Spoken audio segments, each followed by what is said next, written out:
Team up for an all-new animated movie. Blu-ray plus DVD plus digital copy. Marvel, Iron Man, Hulk, Heroes United. Available now on Blu-ray Combo Pack, DVD, and Digital HD. Marvel. Copyright 2013 Marvel. All right.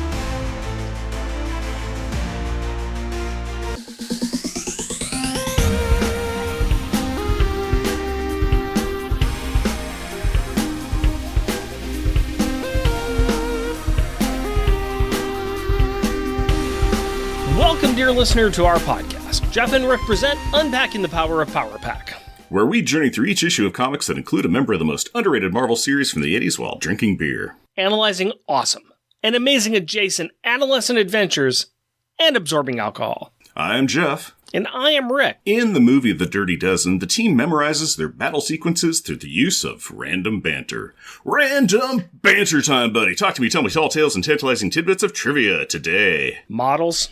No, well, there were some models in there. Props, models, whatever. Yeah. Maybe it was a way they did their plan. Okay. Rhyming the plan. Oh, okay. Yeah, sure. It's like the first 4 pages of the comic, man. Yeah. Just kind of reversing the pan. Yeah. I gotcha. Yeah. Yes, that's what we've got going on. We've got the plan that they rehearse, and then the plan in actuality, and a whole lot of fighting going on. I think we're done really doing the book now. I think we just move on or something. Yeah, we can do whatever we want to do. I keep on seeing stuff about woobles. Not interested in doing it, but I keep seeing stuff about it. Are we moving on to that? I hope not. Why would you even bring it up? I don't know what we're even talking about anymore. Random banner, what's been going on with you, buddy? I am going through a lot of stuff that I bought at the most recent Rose City Comic Con. And I've got a lot of different trade paperbacks that I picked up, graphic novels that I picked up, and I'm having an enjoyable time really going through them. Some of the stuff I've really wanted to pick up for a while now, including this book right here by David Walker and Marcus Kwame Anderson. It's called Big Jim and the White Boy. And this is I don't even want to say a retelling because it goes beyond that, but it takes the myth and story of Huckleberry Finn and reinvestigates it or looks at it a different way and basically unpacks it as a real story that was made into a myth by Mark Twain and unpacking the real story of Big Jim and the white boy, Huckleberry Finn. And David Walker is an amazing writer. I like a lot of his stuff. He's done some great things. I was really interested in picking up this book, and I saw David Walker on Friday at the Rose City Comic Con. I was like, hey, are you tabling? Because I want to pick up that book. And he's like, no, I'm not. I wasn't planning on tabling. I said, well, you better show up with that book because I'm going to buy it from you. And the next day he did, and saw him first thing in the morning. He's like, there's 4 people who stopped me, said they wanted to buy something from me. I brought some extra stuff, and I've seen all 4 of those people already. So was he just not having a table but selling out of a satchel or something, or a backpack? He took over a section of Brian Michael Bendis' table. They're pretty good friends, and Brian Michael Bendis would just show up or not show up. His table would just kind of be blank there, and so David Walker just sat down there and threw down his books and started selling, and nobody's got a problem with it at all. That's sweet. This is a very good book. I finished reading it. It was great because I picked this up, and then I talked to David Walker with my daughter was there, and we told him that we are currently reading Huckleberry Finn right now. And he's like, great. I want your daughter to read this. And I want her to send me a essay about how this is the new American classic book that will replace Huckleberry Finn and why it's a more superior book. And she's like, what? But this is good. She responds with a no. No, this is very good. It's a very interesting retelling. It's a very powerful look at a lot of that. A lot of what makes Huckleberry Finn a classic book and a piece of Americana that's in the past. And I think this is a very strong story, and it's really powerful to read, and there's some good messages in here, and I highly, highly recommend people picking it up. Once again, it's Big Jim and the White Boy by David Walker. It's a really good book. Really, really good book. So this is a fictionalized telling of Huckleberry Finn as though it were a real story that got mythologized, right? Yeah. Or you could say that this is that the descendants of Big Jim are going through and taking back the narrative of Huckleberry Finn, or we can say it's a fictionalized account of the real story of Big Jim and Huckleberry Finn. No, that sounds interesting. So here's what I've been up to. A friend of mine that I made in New Zealand 15 years ago, I kept in touch with him. We've been friends. I saw him, I think last time I saw him was about 10 years ago, something like that, when he was in town. He was in town again. He was doing some bus tourism trips with his parents. And so he's like, hey, I'm in town. Do you want to get together? I said, you betcha. So we got together. I went downtown. There was a bar just down the street from his hotel. It's the Bureau Clock. It's in the building with, I believe it is the Jake's Crawfish House. Okay. And so it's just this nice little bar, kind of a little sunk down. And so got to see my friend Mikey, which was awesome. He was in town from Connecticut and got to spend the evening with him, having drinks and reminiscing and catching up on each other's lives and everything. It was really great. And while I was there, I was drinking a habanero cider, which was delicious and delightful and had just the right amount of burn. But because like ciders have those bubbles, the carbonated drinks will just kind of little set things up. So it was sending carbonated habanero into my lungs as I would breathe in the bubbles, and I would cough and sputter, and it would burn in ways that it wasn't supposed to. Delicious beverage, not a really good thing to breathe. Do not atomize it and get it into your lungs. But it was really nice. I got to see my friend Mikey. Absolutely loved it. Was super stoked about that. Stayed up. I'm impressed that you were able to meet with him and have a good time in downtown Portland, Oregon, especially since it is a war zone that is under siege. I know. It was easy to find the place because it was the only building still standing from all the fires. Yeah. It was really great. It was so hard for everybody to survive down there as I parked on the corner next to the building. Mm-hmm. Oh, I've parked and I can see the door I'm going to go in. The door was lying on the ground because it had been pried off by the rioters. Oh, it had blown out and was embedded in the building across the street, obviously, and that building then was torn down. No, it was just fine. It was quiet. It was nice. It was easy. Folks, we live in Portland, Oregon. There is no war zone. There is nothing wrong with this city at all. In fact, the protesters who are outside these buildings might be the nicest people you ever meet in the world and are very civil and very respectful. They just don't like their neighbors being taken away. There you go. I wasn't even trying to get into that spectrum. I was just like, I got to see my friend Mikey, and I drank ciders. I took us there. Yeah, but with Portland, no, there were people talking about that while we were at the bar, and yeah, even the bartender was like, hey, thanks for braving the war zone to get here. All right. On happier notes, let's go ahead and take a look at what happened last episode with the 2 Cents Replay. Alex says sorry about his duplicity and attempted murder, and all is forgiven. Doom doesn't even say not sorry, as he cosmically enhanced the Nihilist just before siphoning all of his energies into himself, and Dragon Man doesn't think he has to say sorry after he accidentally trips and smashes through the hot springs wall into the pool where the ladies of the team are doing a nude soak. Yes, things are speeding along to the finale, which is why the FF and the FF are busy gathering robots and magicians and remote-controlled thing suits and more robots when they're not occupying their time by soaking in the hot springs on the moon. Now that the Dragon Man tripped on a submerged toy in the pool when he was trying to stop Bentley from selling $1 peaks through the hole that he drilled in the wall, 2-sentence replay is over. Why don't you give me a beer and tell us what our power pack pick is? My pleasure, my friend. I'd like you to reach in that bag and get ready to play a game. And that game is going to be Virtual Redality by Binary Brewing Company. We've had some of their stuff before. Red Ale. This is great. This is just a nice red synthwave background. It is the expanding out into the distance hex pattern on the ground, and then you got your wireframe graphics for mountains and clouds and stuff in the sky, and there is a dude wearing his red metaverse VR set on his head, and it's also a foam dome because it's got the 2 beer cozies on there, and he's got a straw going into either can where he's drinking the very thing in my hand and living in his virtual life. Yeah, we got some kids playing some virtual reality games, sort of. Yep, they're playing games. They're virtualizing. Yeah, so I thought that this would be a nice nod to that. This is Virtual Redality by Binary Brewing Company. Red, roasty, no hops. Woohoo! Classic Irish red, smooth, medium-bodied, malt-focused ale with a touch of sweetness and a dry, faintly roasty finish. A lovely red color, lightly hopped, very drinkable, 5.7 ABV. I'm going to vamp for a little bit because Jeff exploded his beer all over himself, so I'll take the moment to just explain that we have a nice mahogany-colored beer that has a very nice malty smell to it. But this is a see-through. You can see through it a little bit here, but it's beautiful mahogany red color. Smells quite good. And this is going to be a tasty beverage that Jeff may get to if he ever gets through all the foam in his beer. I've got a half inch of beer and I've got 6 inches of foam. That is classic. Yeah, that can, I cracked it and just said whoosh. And I said, well, time to start slurping beer real fast. So what did you like about the beer that you tasted? It seemed very foamy. But you're right, that is a lovely mahogany color. It is, I think, excessively carbonated. No, it's not. I decided to do something fun, and I told your daughter to go into the garage and shake up any can that she finds there.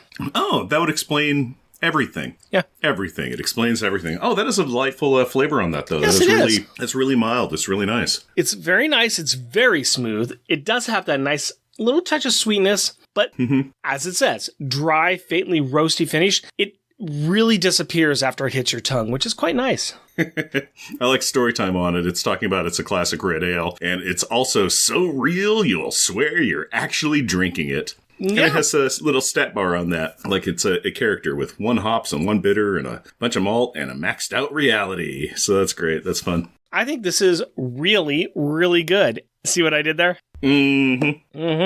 I think we'll enjoy this. I think this will be a nice beer for this interesting little book that we've got that is leading us into the crescendo, the finale of this series that Matt Fraction has been doing. Yep, and others, because Matt's left the building. Yes, but his footprints are still seen. But I still call it his book. Let's go ahead and get into his book with the opening credits, if you please. FF Volume 2, Issue Number 15, February 2014. Operation Latveria. Credits. Writers, Matt Fraction, Lee Allred. Penciler, Michael Allred. Inker, Michael Allred. Colorist, Laura Allred.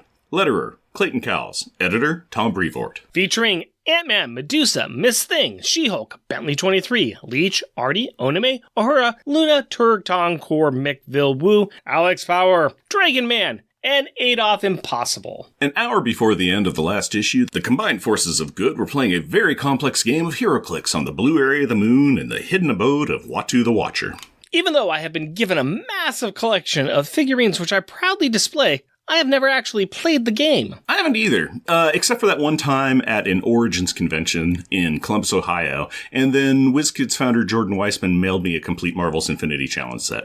Oh wow, you know a lot about the game then. No, I do not. And you're just as helpful as I expected you to be. But that's okay, because one of our fans and friends has shown up to provide a brief, and simple to understand explanation of the game. Jeff Pollier. Hi, Rick. Hi, other Jeff. Take it away. HeroClix is, or depending on when someone listens to this episode, was a collectible tabletop miniatures game. The highly oversimplified description of HeroClix is chess with superheroes. Like chess, HeroClix is played on a grid and is typically one player versus another with pieces that have different capabilities.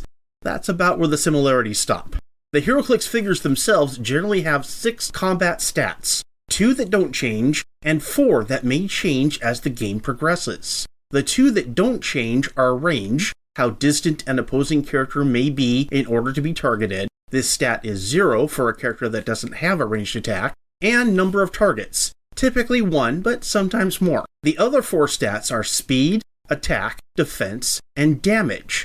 Speed is simple. It's how many squares a character may move on its turn. Attack is how good that character is at combat. When having a character attack, the player rolls 2d6, 2 6-sided dice, and adds that result to the attack number. Defense is how good a character is at not being hit in combat. A successful attack is where the final stat comes in, damage. When a character takes damage, its player rotates the base that the character is on a number of spaces, or clicks, equal to the damage taken. Victory is typically when one player has knocked out all the opposing player's characters.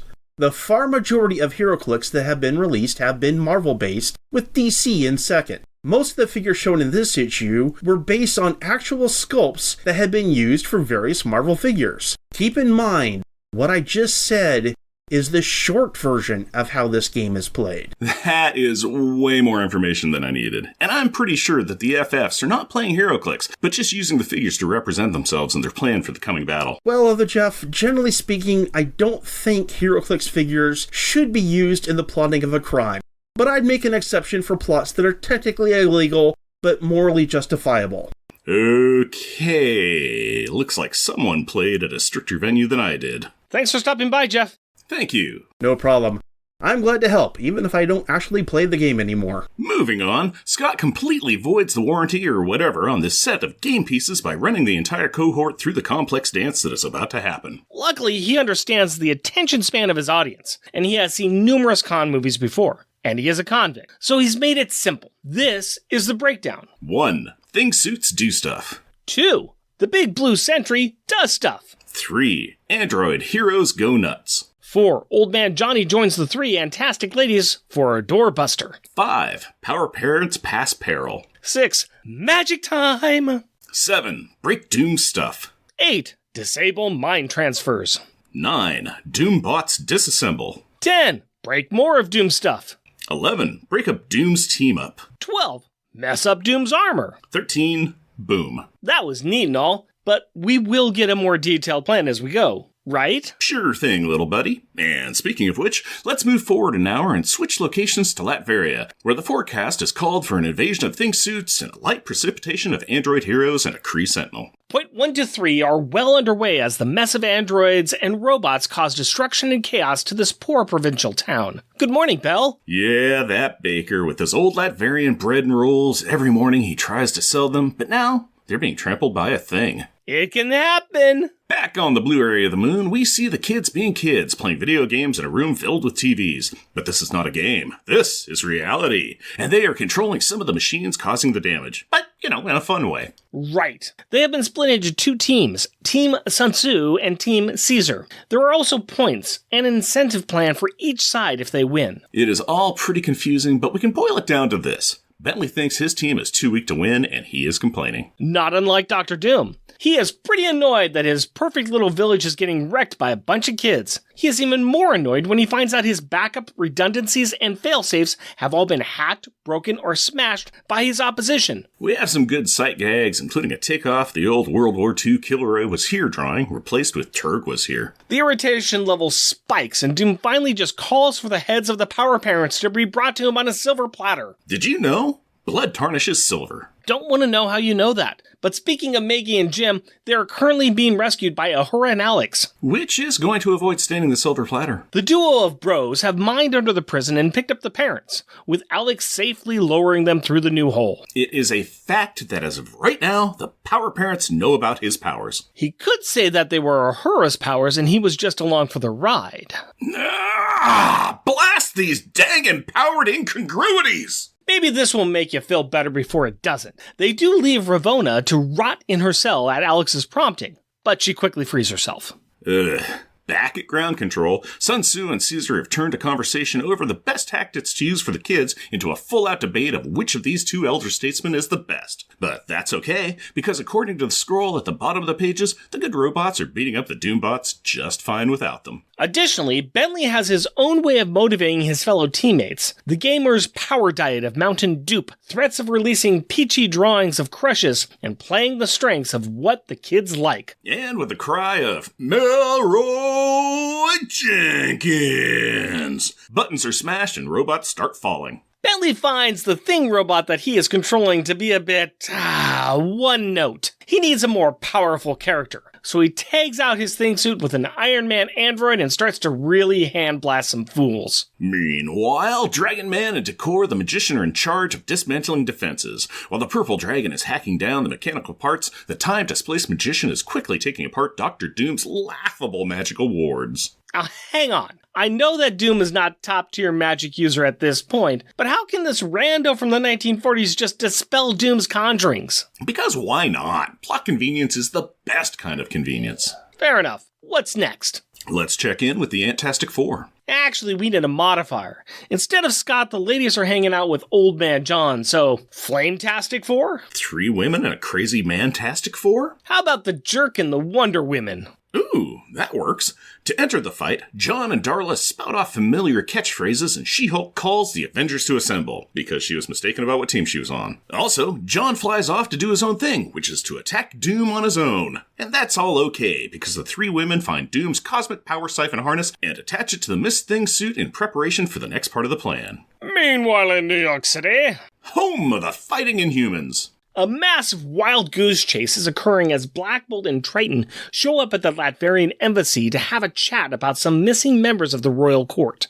Black Bolt's small chats tend to turn into big destruction. Yes, they do. And after some major property damage to the embassy, they do find the pill-bottled Mad Maximus. And even as the shrunk-down Maximus relays the true, if not bonkers pants story of what is happening, he is not believed by the other Inhumans because he is mad. And the words he is spouting are also mad. There are other missing Inhumans, and the only clue they have is that they may be in one of the Latvian embassies. And so... Karnak crumbles the one in North Korea. Gorgon grounds the one in Iran. And Crystal crushes the one in Syria. Back in Latveria, Doom and Kid and Mortis have gotten the messages that Doom's property values are declining, just as old John Storm shushes in yelling, Doom! Shush! Doom blasts the flaming interloper out of the air and then gets back to matters he actually cares about, which is informing Kid and Mortis that he needs no help, no borrowed supremacy, for he is Doom. Okay then, Scott Lang is still on the blue area of the moon, watching this all unfold with Uatu. Or he was, because that was right up until the point when the Watcher disappears in a poof of blue flame. Meanwhile in the parallel universe, Home of the real fighting Fantastic Four. holy moldy oldies, look at that! We see Reed, Sue, and a not-thing Ben Grimm waving goodbye to Val and Franklin as they catch a lift back to the old 616 via Lockjaw, the Wonder Dog. Val is not pleased that she is being sent home from summer camp early. She's really not going to like it when their cross-dimensional shunting runs headfirst into a metaphysical wall in the time stream set up by Ravonna. The unexpected stop has temporarily knocked out Lockjaw, given Franklin a nasty headache, and it has also forced Val into playing Sleeping Beauty for a bit. Ravonna does not totally explain why she jammed up the kids, but she does drop a nugget of fact. She is an older version of Valeria, and she has waited half of a lifetime to prevent this younger self from being. Wait an icky second. Kid and Mortis is an alternate time version of Nathaniel Richards, Reed's dad. That would make Ravonna his... Maybe they're not really dating, or involved.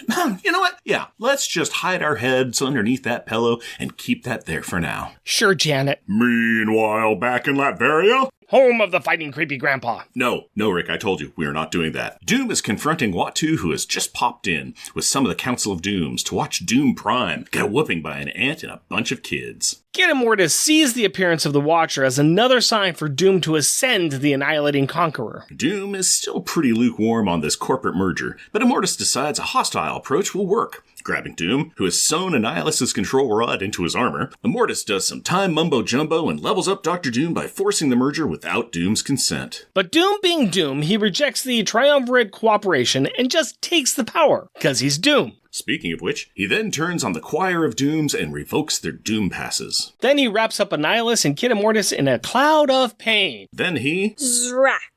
does that to the Watcher. Now that he is all out of friends, allies, other selves, and non-interfering Watchers to give wedgies to, he calls forth the Antastic Four. Say goodbye to your new powers, Doom.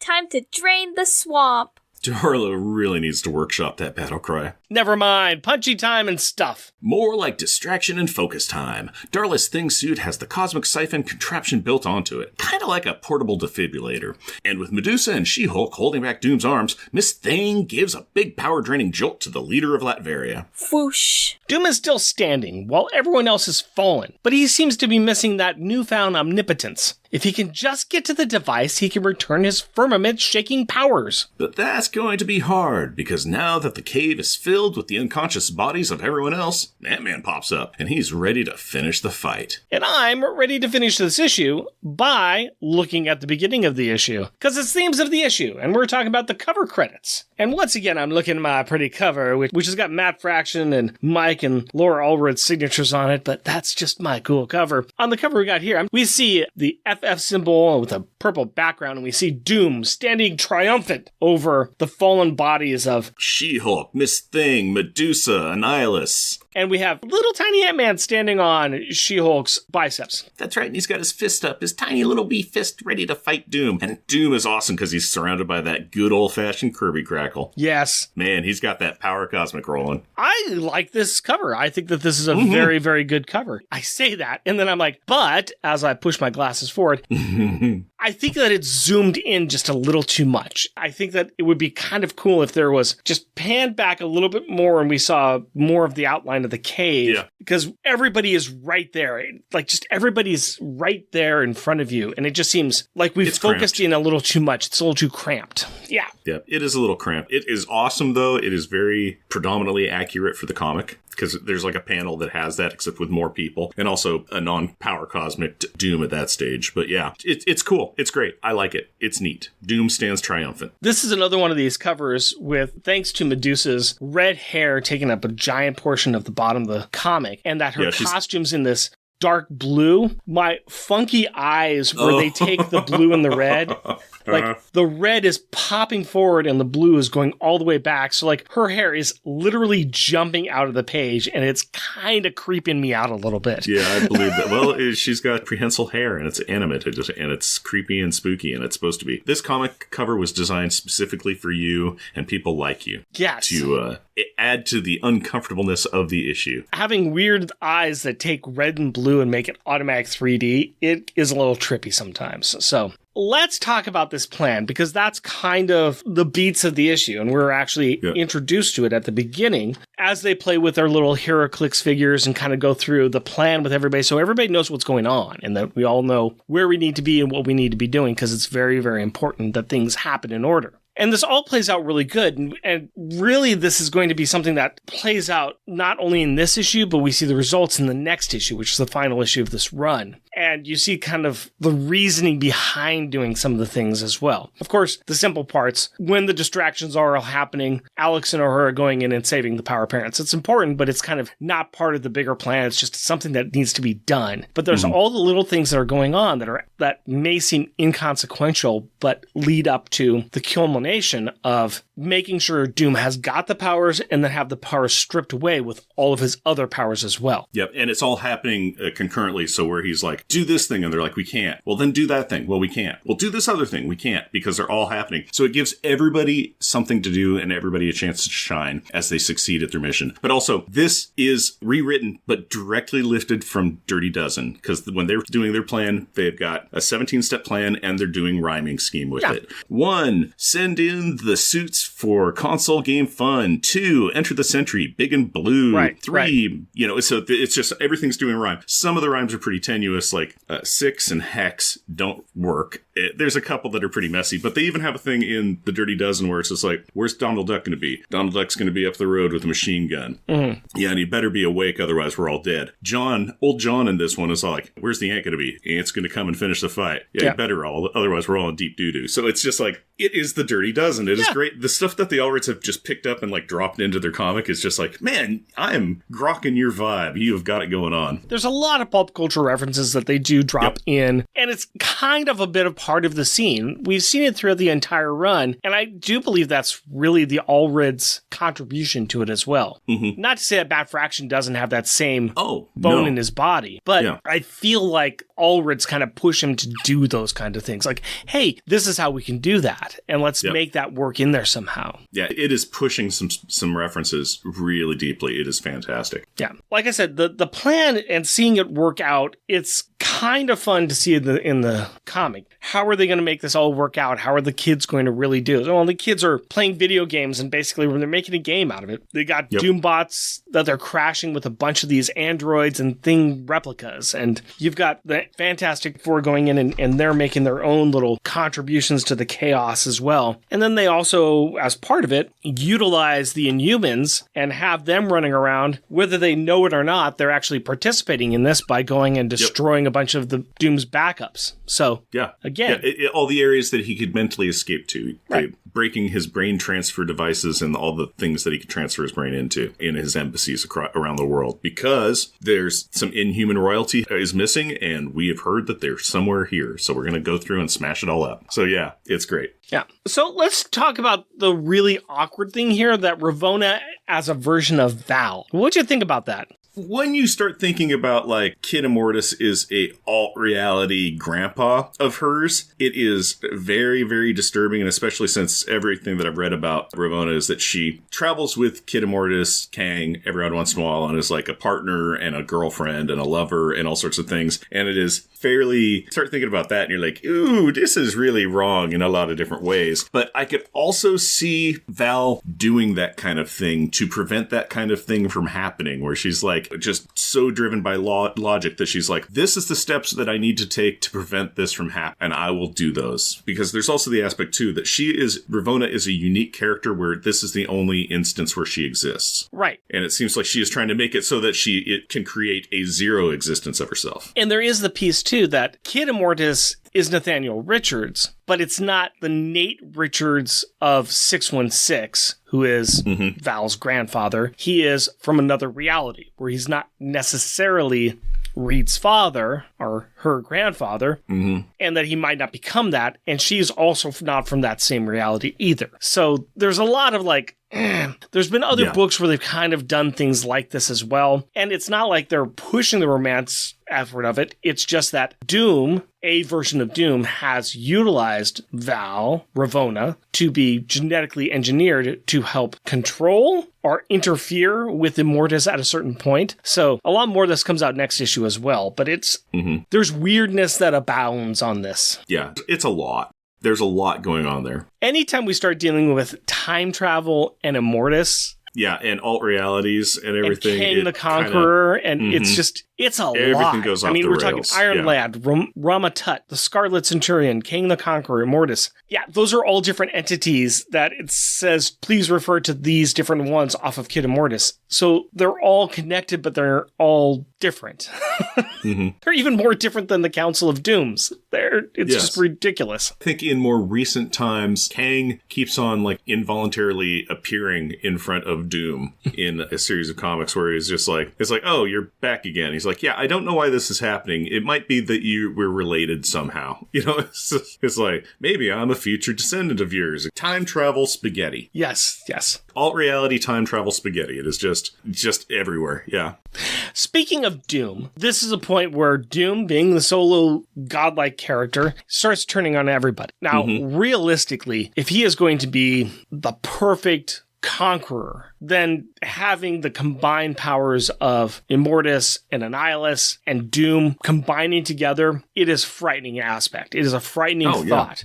But that is not what's happening here, and we'll find out a little bit more in the next issue as well, because Doom he can't stand the teen Immortus. Yeah. He can't stand Kid Annihilus. He can't stand these younger, inept versions of these creatures, and so he is just, I'm doing it myself. Yep. Well, even if he was with the elder versions of these, he wouldn't like it, but he would be not so much subsumed as absorbed into the Gestalt to be Doom the Conquering, blah, blah, blah. In this, though, he is just like, oh, okay, the three of us can merge together. How about instead I take Annihilus's power and put it in me. Oh, and Kid Immortus, you're going to try and force a Gestalt and then take over my mind. No, you're not, because I am Doom and I'll just drain your powers as well and I'll dump you on the floor. Yeah, so it's a unique twist on the Conquering Annihilator, because he is just said yeah, we could merge, or how about this? Yoink. Curse the inevitable turning of Dr. Doom. Yeah. Curse your sudden yet inevitable betrayal. Who'd have thunk it? Oh, everyone? Yeah. Yeah, everybody. Getting back to the plan and getting to the ending of the book, we do see the one part that, and this is a bit that was alluded to by John Storm, in order for this plan to work, everybody's got to sacrifice everything on the field in order for Ant-Man to be in the right position and to be able to take down Dr. Doom. Because one does not just walk into Latveria and take down Dr. Doom. No. Even if you have the Ring of Power. Hairy little feet. Even if you're a wee person with hairy feet. At the end of the book, we have the sacrificing of the team for the greater good. I don't know if that was the plan, but it was... That's the plan. Well, it was kind of like, do these things, and if you're upright at the end, awesome. And if not, well, that's acceptable. Right. Because it's the progression of each step is taking something away from Doom that makes it so that the next step can take something else from him. And it is just the take something from him, take something, take, Yep. until it hits a point where it's like, there's only one thing left to take, and it's basically Doom's dignity. Yep. And that's where Scott's going to come in. That's where we're at with this issue. And just off the cuff here, I'm checking out the fantastic fan page at the end of the book. And this is kind of cool. Had a visiting dignitary to the Marvel offices the other day. Ramones drummer Marky Ramone is a huge Fantastic Four fan of many years and stopped by while in the city for a show to tour the offices and see what was happening with our Cosmic Power Quartet. So play us in, Marky, and we'll go to your letters. And there's a picture of Marky Ramone holding a Fantastic Four comic book, and if that's not pretty darn cool, I don't know what is. That is really cool. Yeah, I always like the letter pages. And since one of our listeners had been in one of the letter pages before, very least that I do, I cruise the letter pages to see if one of our listeners is in there. I want more. I want more listeners that have letters written that are printed up. Well, that would be nice, but not today, buddy. Not today. Instead, I'm going to give you some final thoughts. Are you ready for that? I'm ready. All right. Let's talk about the Gallery of Greatness. What piece of art in this book needs to be pinned to our wall of our collapsing castle in Latveria? Why we decided to build there, I don't know. But I'll tell you what my backup one is, and I can actually tell you where you can see something like this, but not exactly like this. And that's if you go to Washington, D.C., maybe not right now, but hopefully in the future. If you go to Washington, D.C., and you see the World War II Memorial, in the back area of that memorial, there is a little gated area. And if you look beyond the gate, on the marble wall, you'll see etched in gold, it looks like graffiti, but it's etched there, a little figure with his hands and his nose over the wall, and it says Kilroy was here. And that was something you saw a lot of different places in World War II. It was graffiti that was very popular in World War II in the war theaters, or in the theater of war. Instead of that, we have Turg was here, which we have Turg, just a little picture of Turg, but it's a nice homage, and I laughed about it, and it was my backup joke one. You'll notice that there's no hands coming up over the wall because Turg's just ahead. Just ahead. So that was mine. I appreciate that one. It's a good one. What is your joke up? My backup joke one is on page 10 of Marvel Unlimited, and I call it Chug, Chug, Chug. And this is Leech just downing a soda, one of the Mountain Dupes, and Artie's in the background just stuffing Pokey in his mouth, and you just have Bentley there pointing at him like going, okay, the Tiger's playing your thing suit for you. Yeah. That's great. You guys are fine. Cargo Man Shark is playing the remote control. Yes, it's pretty cool. Yeah, because Bentley even says, never mind. Just let the kitty play for you. It's better this way. My top joke one is what I call clear. And this is near the end of the fight where Darla comes up to Doom and she's got these little defibrillator things and she just does a double zap on his chest. And I'm just thinking like, that's kind of funny because I like defibrillators used for comic effect because I don't like them used for real effect because that's a serious situation. But for comedy effect, fantastic. Amazing. Those things are wonderful for comedy effect. Just perfect. What's your top joke one? My top joke one is on page 8, and I call it Playground Attack. And it is the little bottom scrolling image of the thing suits beating up androids and the like, Doombots. And you have one, it's skipping rope and breaking apart two of the robots. And then you have another one doing a little game of hopscotch with two of these robots and smashing them up as well. It's just like, that's hilarious. This is just playground romping that is destroying bots. I did like that. I liked those ones at the back. I just couldn't figure out which one of those I wanted to do. I think that's a good choice, so I'm glad that you had that in there. So great, great, great. My backup good art is what I call the Fallen, and it's the final splash page, and it's just everybody passed out on the ground. And that's you got a good one. Yeah. Doom looking up, and there's Ant-Man that shows up, and I just call it the Fallen. It's very cool. It's a great group shot. I'm a sucker for big splash pages, so what can I say? No, it's great. I really like. I didn't pick it, but I've got an almost splash page on page 19, which is called For I Am Doom. That is my top one. That's my top one, yes. Yeah. It's a good one. Yeah, that is. Doom's got the Kirby crackle. He's all cosmically charged up. He's just stripped Kid Immortus of his power set. So he is Doom the Dooming Doom at this stage with other people's powers. So good. So that's Very your top good. one? That's my top one. What's your top one? Yeah, very, very nice. My top one is on page 5, and I call it Doomstot Now, which is the splash page. Everybody's attacking Latveria, the capital city, and it's just androids and robots and sentries and thing suits, and they are just smashing the daylights out of that town, and I'm here for it. I agree, just like I agree with Doom when he said that my first act of omnipotency will be to forever rid myself of this yammering invisible Greek chorus of fraudulent dooms, or as I like to call it, Jeff. Sorry, rubber and glue moment. What's the best or most childish insult? And that's mine. It's Doom just mocking his invisible Greek chorus of fraudulent dooms that are yammering. Yep, he's cosmically aware now, so he can see Watu, he can see the Council of Dooms, all of that. My backup rubber and glue is on page 16, and it's when old John Storm goes flying into the cavern with Doom and Kid Immortus, and he's all, Doom! And Doom's response is, one moment. And he turns around and just blasts him with his hand blaster, and boom! It's just like, yeah, okay, give me a second. Blast. Okay, Swatting a fly. Just swatting a fly. Yeah, it's just, hold on, I gotta just close the window, basically.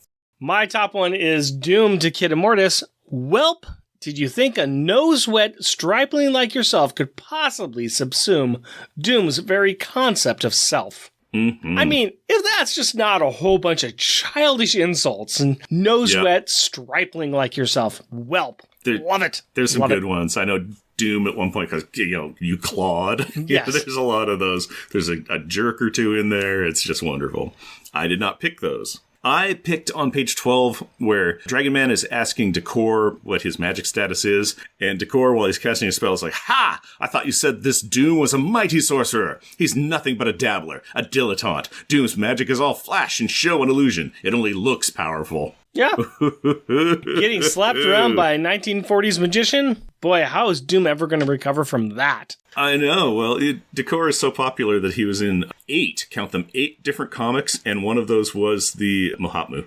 So, well, I think that we've got somebody who has appeared in more comic books in this next segment, which we call Parent of the Year, which we give the Reed Richards Award for good or bad parenting. I'm going to be giving a good one this time, and mine's going to go to Black Bolt, who is actively hunting for his son. Very, very nice. That is fantastic. That is a good father. He is looking for his son. He's going to cause some damage looking for his son.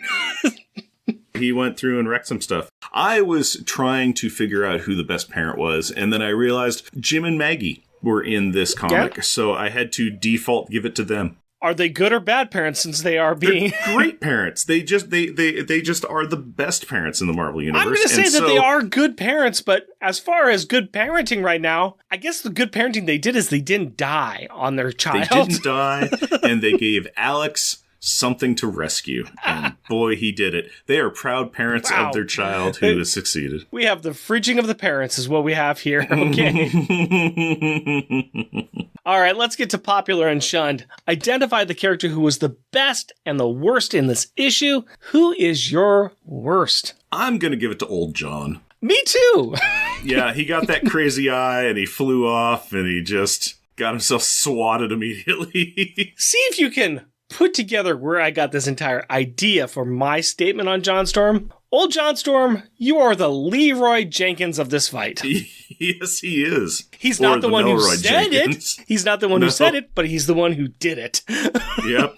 Yeah, it was Adolf who said it. Because he did. I like that, too, because I think Jennifer's talking to Scott. And it's like, hey, where are we at on our step of the plan? Because John's getting that look in his eye. Yeah. He's about to lose it. And so, yep, there he goes. Jerk. All right, let's see if we can match on this one. Who's the best in this issue? Everybody was fairly fantastic, but I am going to give it to Bentley. Same. He knows how to motivate his team, doesn't he? That's right. Yeah, you hop him up on the combat stims, sugar and caffeine. He realizes that the leaders of the teams ain't doing the job, so he's going to take over and he's going to lead his team to victory. Yep. Or at least getting their suits less destroyed. His complaint was like, all the power gamers, except for me, are on that side of the table. Yeah. They're playing there. I'm stuck with people that, you're making your your thing suit dance. Yeah. You are refusing to play. Your suit keeps breaking. So he motivated them the right way and got them hopped up, and he got the team to be successful. Bravo, Bentley. Yeah, he did a good job. So giving it to Bent. All right. Top grade time. We want to evaluate each issue, all of the issues where a member of Power Pack has shown up in them, against all the rest. Easy, right?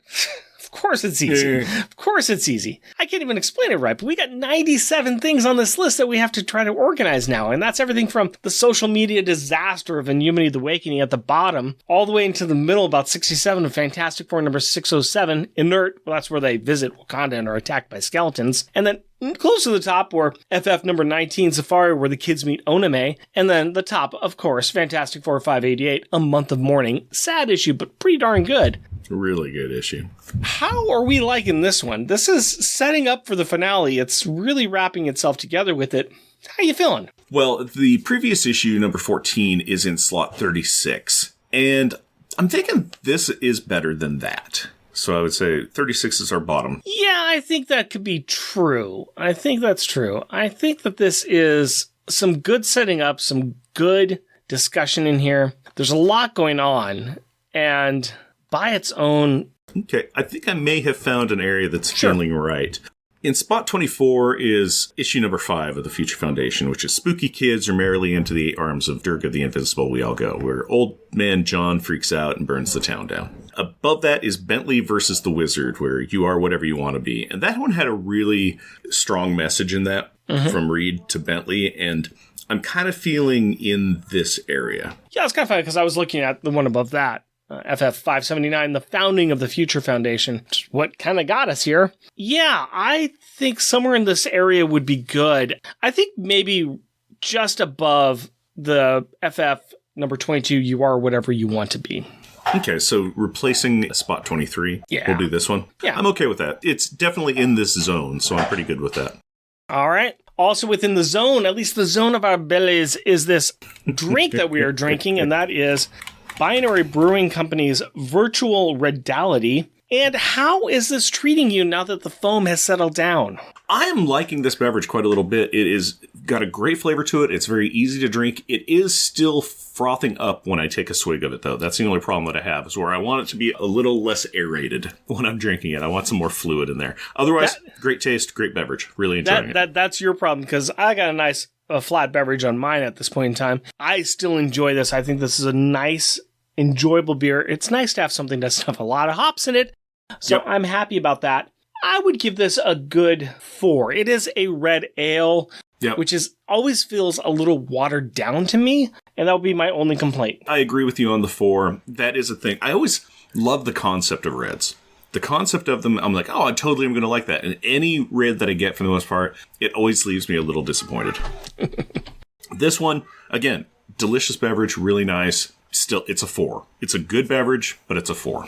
All right. But you know what else is all right? Kids' perspective. And that's where Rick talks to his 14-year-old daughter, Carrie, about the issue that we just covered. So Rick and Carrie, take it away. Hello, Carrie. Hello, Daddy. How are you doing today? Good, and you? Pretty good. We are looking at FF number 15, the penultimate issue of this run. Wow, big words.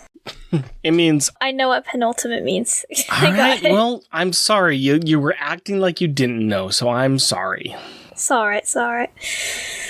What did you think of the issue? A lot of stuff happened. They did a fun rhyming game. Yes, they did. Played video games. Mm-hmm. And explosions. What was the purpose of the rhyming game? To help them remember. The kids remember what to do. Yep. It's from a movie that's called The Dirty Dozen. It's a war movie from World War II, and it's a bunch of convicts that are trying to do an impossible plan, and the way that they rehearse and remember the steps in the plan is through a rhyming game like that. Handy dandy. Handy dandy. So we've got that going on. We've got the kids playing video games. What do you think about that? That was fun. Oh yeah, they also did drugs/alcohol. They only gave them some weird juice, and they just went bonkers. That was Mountain Dew. That was not drugs. That was soda pop. I know, but the way they acted was like drugs. Why did they look high? Why did they look like that? Because Mountain Dew has a lot of caffeine in it. And so it just was basically them showing like they're little kids hooped up on a little bit of caffeine and sugar. I stand by my case that I still think that, Okay, that's one way of looking at it. It is a way. It is a very interesting way of looking at that. Yes. Yeah. That's interesting. Okay. So from doing drugs to then having explosions, right? Yeah. What do you think about how the plan's working? Are you kind of following along with how it's all piecing together? Yeah, kind of. You don't sound too sure. Well, like at the end of the book, it's not looking so great, right? But it does seem that Doom is not as powerful as he could have been. Yeah, he's weakened, so that's nice. He's weakened, and now it's just him versus Ant-Man. Yeah, wow. So you're saying there's a chance. But pretty much you can follow the book, though? Yeah. And it was interesting enough? Yeah, a lot of stuff happening, like I said. But hey, they saved the Power Parents, right? Yeah! So we got that going for us, and that's always a good thing. Yeah. Is there anything else you want to talk about this book? No. Okay. Then I think that's all I've got for you, Carrie. Thank you very much for your time. You're welcome. Love you. I love you too. So I'm not sure if I'd really want to swap out of a thing suit, because the thing's pretty cool, and that would give me a chance to go, it's clobbering time, even if my thing suit was wearing a tutu. Shout out time! We like to recognize those listeners that take time to write in or leave us a review. This is for episode 195, where we are covering FF Volume 2, Number 12, Mind Mischief. We got some likes and replies from Hoover Jeremiah, Jeremy Daw, Tim Price, the Podcrasher, and their podcast, The Outcasters. We also like to thank those people who give us a little bit of money to do this, and these are the people that donate to our Patreon, and we would really appreciate it if you would donate as well. You get to listen to more episodes of our show. That's right, we do a monthly episode on our Patreon for our Patreon people. It's awesome! And these are the people that get to experience that additional content. Adorably astonishing and amazing Andrew Burns. Cheerfully cheeky and charming Char Logan. Challenging, cheesy, and chuckling Charles Gears. Destructive and devastatingly delightful Damian Witter. Intelligent, interesting, and innovative Isaac Dark Riddle. Jaunty, jubilant, and jazzy Jeff Osterritter. Jesting, joking, and jovial Jeff Pollier. Just jealous and jeweled Jeremy Daw. Muscly, mighty, and meticulous Matthew Birdsey. Mythical and magnificent monologuing Matthew Laserwitz. Steely, salty, and steamy Sailor Bear Zodar. Sad and sickeningly silly Shag Matthews. Tyrannically terrifying and tame Tim Price. Way wordy and wobbly Waffles. Next issue, we're going to be covering FF Volume 2, issue number 16, For All We Have and Are. Be sure to check out my daughter's comic strip on our website. Just do a search for Jeff and Rick Present Tales of Tales. And we have some merchandise available on Redbubble. Go to redbubble.com and search for Unpacking the Power of Power Pack. Jeff and Rick Present is a bi-weekly self-produced podcast recorded in front of a live studio audience of a guy wearing shorts in fall in Portland, Oregon. If you would like to interact with us through the magic of the internet, you can do so through Blue Sky at Jeff and Rick Present, our Facebook page, Jeff and Rick Present, our email address, Jeff and Rick Present at Jeff and Rick Present, all one word, at gmail.com, or at our website, jeffandrickpresent.wordpress.com. Also, we got a YouTube channel at Jeff and Rick Present. And if you would like to help support our show, we are on Patreon. You can find us at patreon.com, Jeff and Rick Present, all one word. We are also a proud supporter of the Hero Initiative, and we'll be donating 10% of our Patreon donations to this great cause. We encourage everyone to give what they can to this worthwhile organization that helps the creators who provide us with such great content. Go to heroinitiative.org to find out more. Please rate and review us wherever you can. Tell your friends about us or share your love for us on social media. And as always, we want to thank the powerful people in our packs. My wife Cindy and our daughter Carrie. My fiancée Hillary and our daughter Aurora. We love you. Until next time, costumes off. Our theme music is 80s Action by Kevin MacLeod. Also featured in this episode is Rise of Legends by Sasha Ende. All music is found at incompetech.com and is licensed under Creative Commons by Attribution 4.0 license. Doom doesn't even say not sorry, as he cosmically okay. Shoosh. The combined forces of good were playing a very Shoosh. I actually was looking that up. To this poor provincial town, good morning, Belle. I started writing, I was like... Yep. I'd gone through and tidied up something where I'm like, yep, I know what's going on here. Shoosh. And not Immortus does some time mumbo jumbo. Immortus does some time mumbo jumbo. Mumbo jumbo. Shoosh. Hold on a second. What are you doing? Who is just continually clanging on stuff? Okay, no one's going to answer. Thank you for stopping. Sorry.